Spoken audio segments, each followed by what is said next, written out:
Agad na nagpa-press con mga kababayan yung gabinete ng ating Pangulong Bongbong Marcos para ipaliwanag ang kakapirma pa lang po na national budget for 2025 na umaabot po sa 6.3 trillion pesos. Ang purpose nito para alam natin ng ating mga mamamayang Pilipino kung ano yung mga gastusan po para hindi makaubra po, hindi umubra yung mga haka-haka paninira ng mga critics ng ating administrasyon. Kasi po, yung mga critics nga po, parang yung mga bashers, laging may sinasabi. Di ba? So, kailangang maagapan mga kababayan ng mga paninira. Kaya, right after na pirmahan ng ating Pangulong Bongbong Marcos, sa presensya ng mga members ng Senado at Congress, and other officials ng ating gobyerno doon sa Palasyo Malacanang, papreskon agad po yung Presidential Communications Office at bisita yung mga finance officials natin, yung Secretary ng Finance, ng DBM, ng NEDA, sila mga kababayan yung pumarap sa media. But before ko mga kababayan ibigay sa inyo yung presscon, click subscribe muna dito sa ating YouTube channel and hit the notification bell para lagi po kayong updated sa mga kaganapan dito sa ating bansa. Like and share na rin po ninyo ng ating video. At huwag na rin po ninyo na skip yung ating mga commercial ads para tuloy-tuloy lang ang pag-unlad ng Bagong Pilipinas. Itong ating programa mga kababayan, atid sa inyo nitong ating mga sponsors. Firmax Firming and Lifting Cream. Pinapay po sa mga pulses in affected area. Mainam po ito sa mga pains at paninigas ng mga kaso-kasuan. Ito sa mukha naman yung application, anti-aging, Automax po siya. Ito ay Glow Zero mga kababayan. Whitening po siya. Made in South Korea. Ito naman po, Nengxia Red Mix Fruit Drink. Gawa po siya sa goji berry. May anti-cancer properties po siya. At sa mga nagana po ng malinis and spacious fitness gym, pumunta lang po kayo sa aming Colossal Fitness Gym.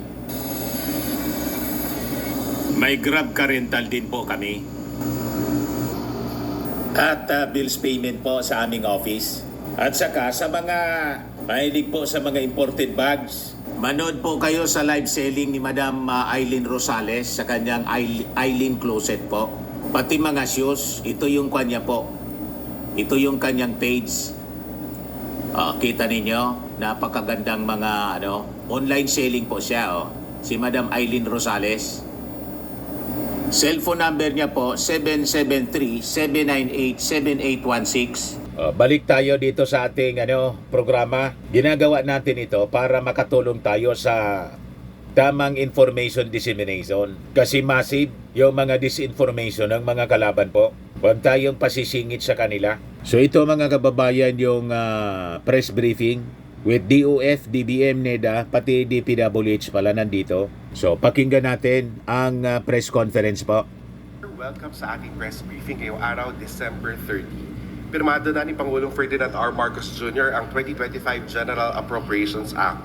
Layunin ng national budget ay pagpatuloy ang nasimulang mga proyekto ng Marcos administration sa ilalim ng Philippine Development Plan 2023 to 2028. Kasama natin ngayon para magbigay ng karagdagang detalye sa 2025 national budget ay sina Executive Secretary Lucas P. Bersamin, Department of Finance Secretary Ralph G. Recto, Department of Budget and Management Secretary Amena F. Pangandaman, National Economic and Development Authority Secretary Arsenio M. Balisacan, and Department of Public Works and Highways Secretary Manuel M. Punoan. Good morning to our guests. May we ask Secretary Recto for his opening statement? Thank you very much. Magandang umaga po sa inyo lahat.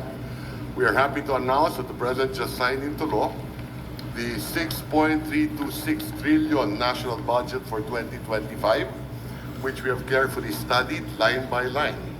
This is the government's most powerful tool to deliver the biggest growth and economic benefits for the Filipino people for next year. Makakasiguro po ang taong bayan na kami sa Department of Finance, lalo pa namin pagbubutihin ang aming trabaho para mapondohan ang mga proyekto at programa sa ilalim ng ating national budget. To put it into perspective, the 2025 national budget, as I said earlier, stands at 6.326 trillion of which only 4.64 trillion are supportable by revenues. Ibig sabihin, sa susunod na taon, ang gastusin ng gobyerno ay aabot sa 17.3 billion kada araw, but only 12.72 billion per day will be financed by revenue collections every 24 hours. Kaya naman, sa laki po ng aming responsibilidad, 24 oras din magtatrabaho ang DOF para matugunan ang ating pangangailangan. At titiyakin namin na ang bawat sentimo ay mapupunta sa tamang proyekto at programa para sa bayan. Next year, we will strive to not just meet, but exceed our revenue targets to generate more resources, just as our strong fiscal performance this year has demonstrated. I'm happy to announce that total revenue collection for 2024 is expected to reach 4.42 trillion, surpassing the full year target of 4.27 trillion. As a percentage of GDP, the emerging revenues will climb to 16.7%, the highest in the last 27 years. And our emerging non-tax revenue for 2024 are expected to reach 606.6 billion, the highest ever recorded. These are all because of the hard work and contribution of the Bureau of Internal Revenue, the Bureau of Customs, the Bureau of the Treasury, our privatization team, and our GOCCs.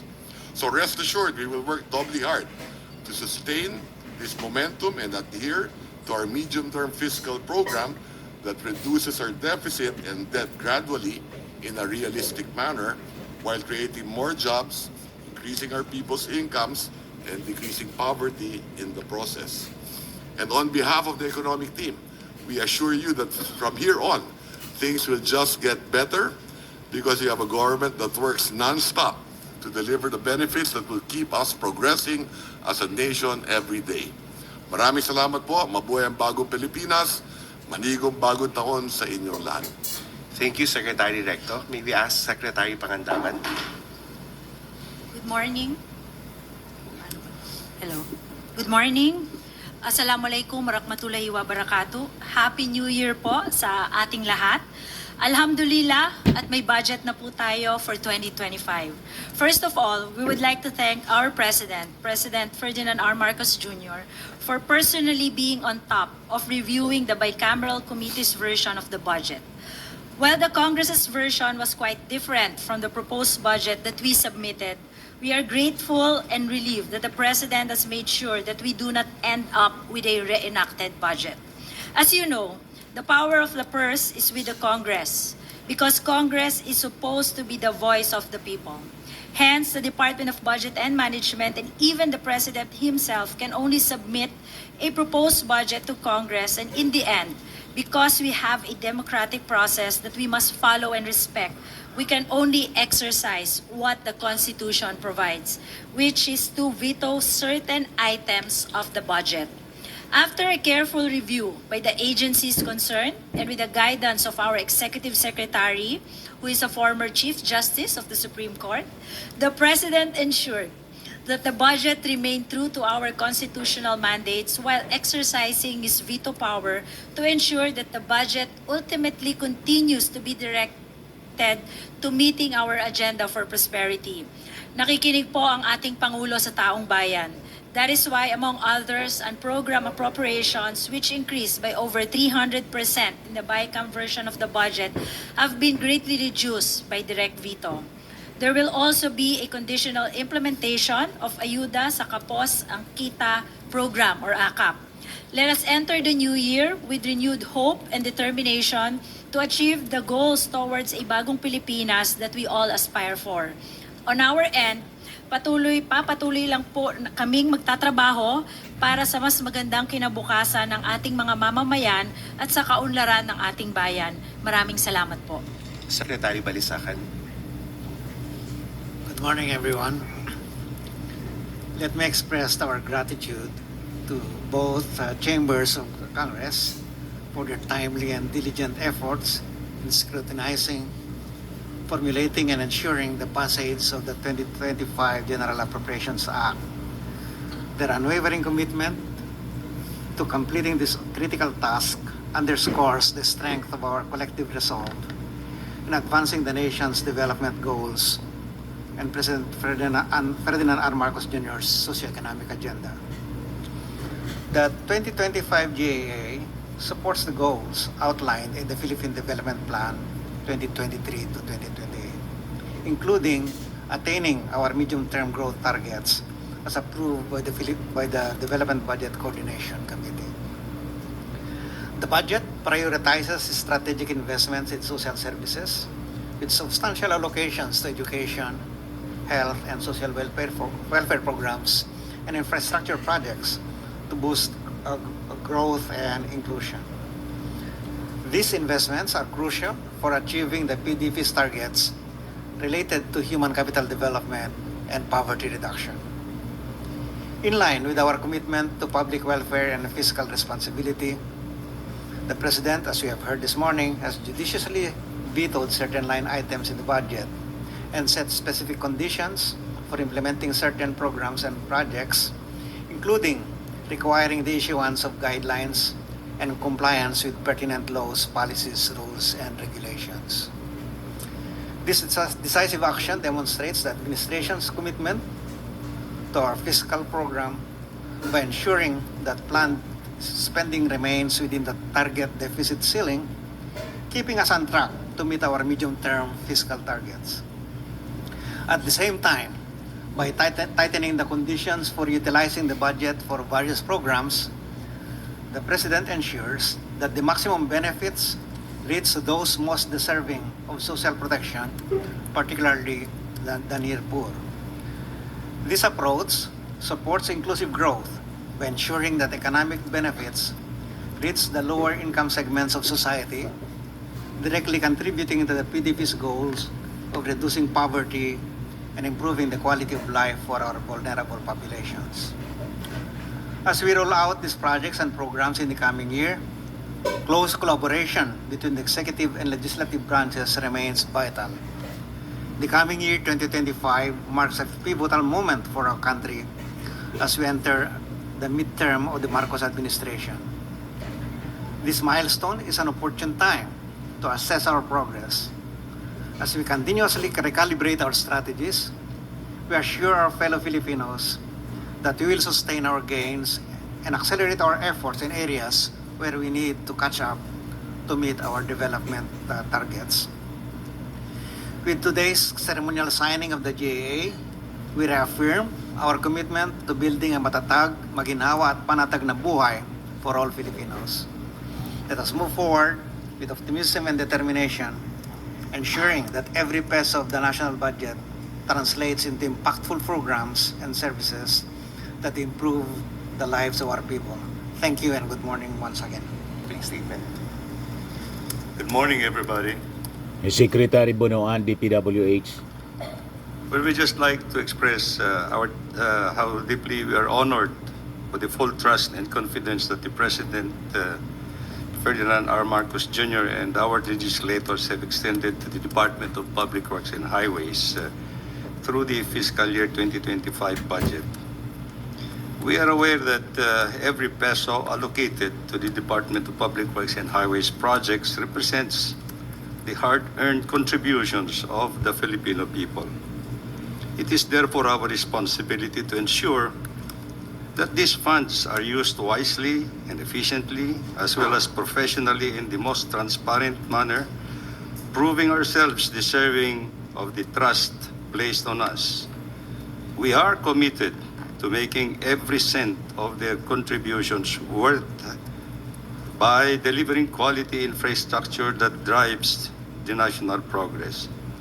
With this, we are tasked to implement more infrastructure projects that are crucial for the socio-economic development of our country. We are prepared to face potential challenges that may arise and remain steadfast in applying the significant lessons that we have learned over the years as we move forward to another year of service. Rest assured that the Department of Public Works and Highways will continue to work diligently in support of the Bagong Pilipinas agenda, advancing infrastructure that uplifts the lives of our fellow Filipinos. mabuhay ang bagong Pilipinas. Maraming salamat po. Thank you very much, Secretary Banoan. We are now opening the floor for questions from our Malacanang media friends. Pia Good sa CBN. Department of Public Works Yung Benito and daw. Highways, direct veto yon. Bawat isang project po tinanggal natin. Maybe I can ask Secretary Manny Bonoan to explain ano-ano klaseng mga proyekto ito. Well, many of the projects that had been vetoed are actually some of the projects that we consider that are not totally supportive to the 8-point socio-economic agenda of the government, of this administration. And besides, I think many of these projects are projects that need to be scrutinized and ready for implementation. You know, these are some of the projects are not ready for implementation at this point in time. So these are the projects that we have deferred up to. And then there's 168 billion worth of projects that are in unprogrammed appropriations po.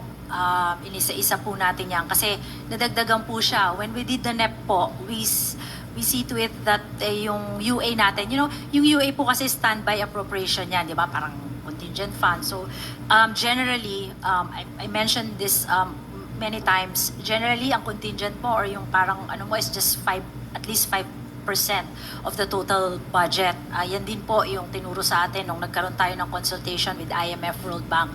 So during the NEP po, it's less than 5%. Napakalit. It's 178 billion pesos. But nung naging po siya, nung napasa na po siya ng BICAM, nag-increase po siya ng 300%. So it's almost 10% of the total budget. So nung nakita po namin yon, binawasan po namin just to be consistent with the 5% yung parang standby fund. So now it's roughly 4.7% of the total budget. Thank you. So, Ivan Mayrina, GMA7. Can I ask, sa final version, ang budget ng education versus public works? Kasi isa ho ito sa mga pinupunto na posibleng constitutional infirmity ng budget. Ang nasa, but maybe Executive Secretary can further expound later. Ang nakalagay po is not the department, hindi naman po nakalagay doon na dapat Department of Education. It's the sector. So I have here po the top 10 na pagkakasunod-sunod po kung yung sa pinakamataas na budget. Dito po makikita natin na una ang education pa rin po. Hinahanap ko lang. It's 1.053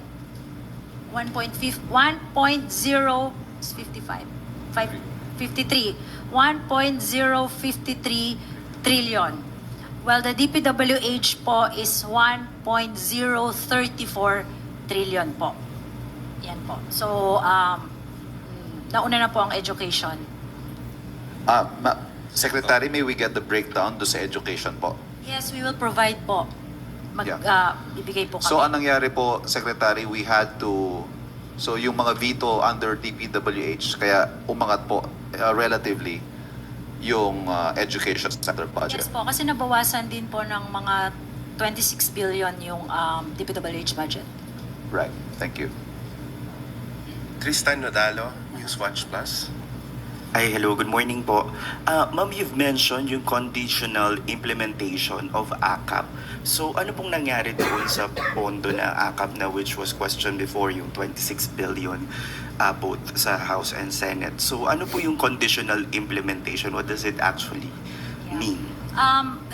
Yung Akap po, it's still there. It's just that bago po natin ma-release yung pondo, we need to issue guidelines po together with DSWD, DOLE, and NEDA po para maging consistent yung pagbibigay ng AKAP dun po sa gusto nating mangyari dun sa tamang recipients, hindi po magka-doble-doble yung binibigay natin ng mga cash assistance. So, si Sec RC Balisacan po ang kasama na po ngayon sa pag-define nung paglabas nung pondo ng AKAP. One follow-up lang po kay Sec Bonoan. Yung sinabi niyo po yung mga hindi priority ng administration, yung natapyas sa DPWH budget. But basically, what kind of projects are this? Ito po ba ay mga kalsada, basketball court, or ano po ba, sir? Marami kasi yung mga local projects actually that are not ready for implementation, and it will take us some time anyway to make sure na may implement namin kaagad. So these are the things na nakita namin that I think we can postpone it for the time being.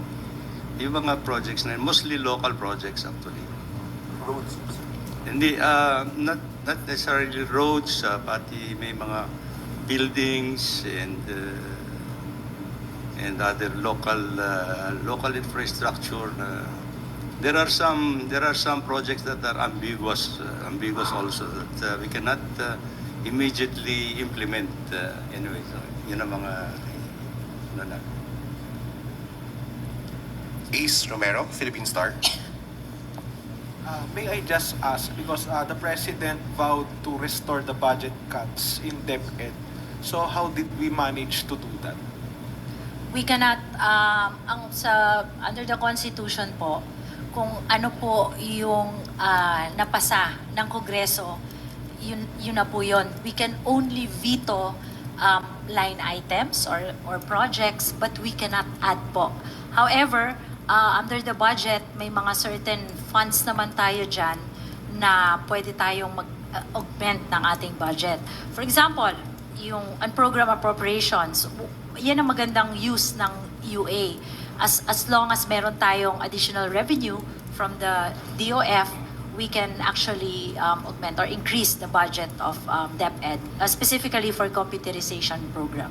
So kasi hindi naman pwede mag-realign yung executive. So Hindi pwede na- nating gawa ng parang that way. Hindi na po, Okay. opo. Sa execution na lang po tayo, doon na lang po natin hahabulin yung mga kulang sa DepEd. Kay Executive Secretary, given all these changes and measures implemented by the President, are you now confident that there will be no legal challenges to be triggered against the 2025 budget? We are, yes, to answer your question, we are confident, but we cannot prevent.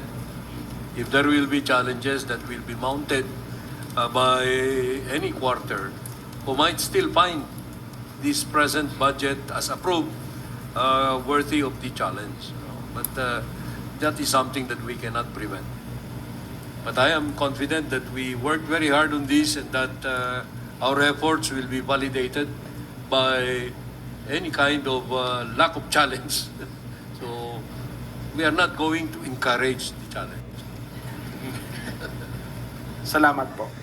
Malinaw po, yung mga sektor na dapat may pinakang mataas na pondo, sektor ng edukasyon, 1.3 trillion, kung di ako nagkamali ng pakadinig. So, number 1 siya. Hindi necessarily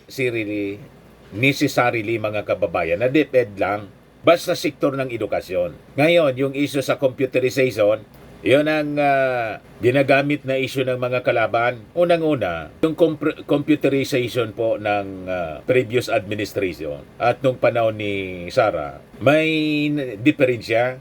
O ngayon, but anyway, may cure naman pala, pwedeng i-augment pa rin mga kababayan base sa paliwanag ni Pangandaman ng Department of Budget. Kaya lahat ng agam-agam po ng mga critics nitong 2025 budget, na-cure na po. Wala na silang issue. Ang pwede nilang gawin, gumawa ng issue. O, di ba? Gawa na lang kayo ng issue, umimbento kayo ng issue para hindi kayo maubusan ng issue. Pero sigurado, hindi uubra yung mga issue ninyo. Kasi, thoroughly reviewed, mga kababayan, ang Executive Secretary po ng ating Pangulo, dating Supreme Court Chief Justice. Di ba? Yan lang po, mga kababayan, yung ating short video. Sa mga naghanap ng malinis and spacious fitness gym, pumunta lang po kayo sa aming Colossal Fitness Gym. We also offer Grab Car Rental with our brand new 2023 model ng Toyota Innova. We also accept booking for those who are planning to travel via PAL, Cebu Pacific, and other airline companies, local and international, and bills payment for Meralco Bills, PLDT, Aleco Bills, etc. Ang Colossal Fitness Gym is located at 3rd floor Security Bank Building, Landco Business Park, Legazpi City, Albay. For inquiries, look for Chilon Maravillas. Contact number 0966-802-0949. Yan yung aming Innova. Lagi na pong matao sa amin. Pati mga foreigners po, tingnan ninyo. Mga British tourists sila. Ang lalaki ng katawan na, mga kababayan, nag-gym sa amin. Ito naman po, international. Ito mga mga European sila. Ito naman yung bago naming product na binibenta online, Eye Glow Serum. Whitening po siya galing sa South Korea. Tingnan ninyo yung epekto sa aking anak na architect entrepreneur, Riz Maravillas. For inquiries, look for Riz Maravillas on FB. Ito naman po, Firmax Framing and Lifting Cream. Pinapahid po ito sa mga pulses and affected area. Mahina po ito sa mga pains at paninigas na mga kaso-kasuan. Ito po, Automax Radiant Serum. Sa mukha naman yung application. Anti-aging po siya. You will look 10 years younger than your age. Sa mga cancer patients naman po, baka lang gusto ninyo itong itry. Nengxia Red Mix Fruit Drink. Hindi man po siya gamot, food supplement siya. Kaya lang, gawa siya mga kababayan sa goji berry. Yung goji berry may anti-cancer properties. Yung mga inquiries ninyo, dumiretso na lang kayo sa aming messenger sa Facebook para masagot namin agad. Ayos po? Ako po si Dante Maravillas. Bye-bye. God bless.